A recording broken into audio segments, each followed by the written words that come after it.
జీలకర్ర బెల్లం పెట్టుకోవడం సుముహూర్తం కాదు. నేను కొన్ని పెళ్లిళ్ళకి వెళ్ళి చూసి సిగ్గుపడుతుంటాను. ఆ పిల్లని జీలకర్ర పెట్టమంటారు, బెల్లం ఈ పిల్లాన్ని పెట్టమంటారు. పెట్టేసిన తర్వాత పురోహితుడు లేచి వెళ్ళిపోతాడు. ఆ కళ్యాణ మంటపంలో 1000 మంది ఉంటారు. గోడ జారిపోతుంటుంది వాళ్ళిద్దరికి. వాళ్ళిద్దరు ఏమనుకుంటారంటే పాపం అలా జీలకర్ర బెల్లం పెట్టుకునే కూర్చోవాలా ఉందనుకుంటారు. ఇలా పెట్టుకుని ఉండిపోతారు ఇద్దరు. ఈ వచ్చిన వాళ్ళందరూ అక్షతలు ఇస్తుంటారు. దీనికి తోడు ఇంకోడు ఉంటాడు. పాపం ఆయన తప్పే ఉంది, వీడియో సరిగా తీస్తే కదా డబ్బు ఇవ్వడం. అందుకని వేస్తూ ఒకసారి మళ్ళీ నటన చెయ్యాలి.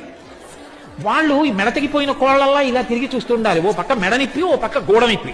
తీయచ్చో తెలియదు, తీయకూడదో తెలియదు. పాపం వాళ్ళకి ఏం తెలుస్తుంది? అసలు అది కానే కాదు సుముహూర్తం. జీలకర్ర బెల్లం పెట్టుకోమని లేదు సుముహూర్తానికి. ఒకరి కన్నులలోకి ఒకరు చూసుకున్నది సుముహూర్తం. ఏమయ్యా సుబ్రహ్మణ్యం, లేదా మంత్రం చెప్పోసారి.